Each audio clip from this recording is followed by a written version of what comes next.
আপুনিও যদি নাজানে কেনেকৈ বিহুৰ ওপৰত ড্ৰয়িং এখন কৰিব পাৰি, এইটো ভিডিঅ' চোৱাৰ পিছত আপোনাৰ প্ৰব্লেম ছল্ভ হৈ যাব।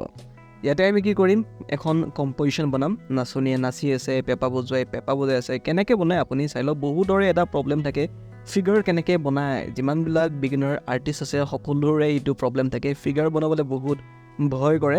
কিন্তু ফিগাৰ বনোৱা একদম ইজি টেকনিক হৈছে ষ্টিক ফিগাৰ। আমি একদম ডিটেইলিঙত প্ৰথমতে নবনাওঁ।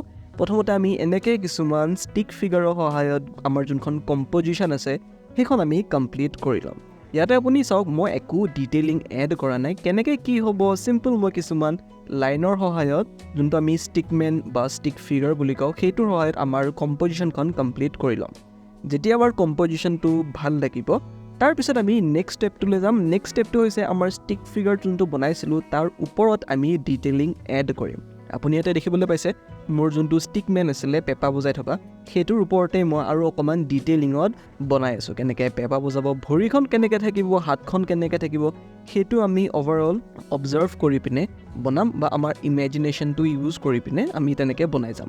নাচনী কেনেকৈ নাচি আছে সেইটো আমি অবজাৰ্ভ কৰিম। তাৰপিছত আমি যোনটো ষ্টিক ফিগাৰ আছিলে সেইটোৰ ওপৰতে আমি ডিটেইলিং এড কৰিম। আৰু যদি আপুনি নাজানে মানুহৰ ফিগাৰ কেনেকৈ কি পজিশ্যনত থাকে, আপুনি ৰেফাৰেঞ্চ ফটো আপুনি গুগলত পাই যাব। ঢেৰ ৰেফাৰেঞ্চ ফটো আছে, আপুনি তাৰে যিকোনো এটা ৰেফাৰেঞ্চ ফটো লৈ পিনে আপুনি বনাব পাৰে। আৰু আপোনাৰ হাতত যদি ইমান সময় নাথাকে, আপুনি মোৰ ভিডিঅ'টোৰ পৰা আপুনি একজেক্ট বনাব পাৰে। আৰু যদি আপুনি এইখন ড্ৰয়িং কৰে, মোক ইনষ্টাগ্ৰামত টেগ কৰিব। ছেইম এইটো যোনটো নামত আছে সেইটো নামতে আপুনি মোক ইনষ্টাগ্ৰামতো পাই যাব। আপুনি তাত গৈ পিনে মোক টেগ কৰিব পাৰে।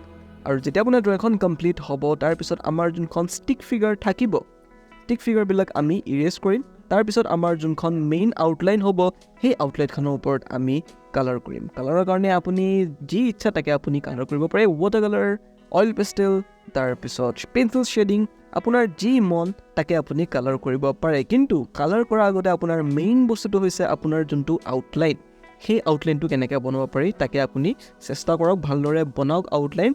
আৰু একদম চিম্পল ষ্টেপতে মই আপোনাক দেখাইছোঁ কেনেকৈ আপুনি এখন কম্প'জিশ্যন বহুত সহজে বনাব পাৰি। ষ্টিক ফিগাৰ বনাই ল'ব ষ্টিক ফিগাৰৰ সহায়ত।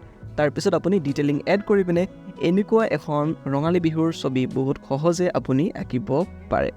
আৰু বাছ, আমাৰ যোনখন ড্ৰয়িং আছে সেইখন ইয়াতে কমপ্লিট হৈ গ'ল। ভিডিঅ'টো চোৱাৰ কাৰণে ধন্যবাদ। আৰু শেষত সকলোকে মোৰ তৰফৰ পৰা ৰঙালী বিহুৰ আন্তৰিক শুভেচ্ছা জ্ঞাপন কৰিলোঁ।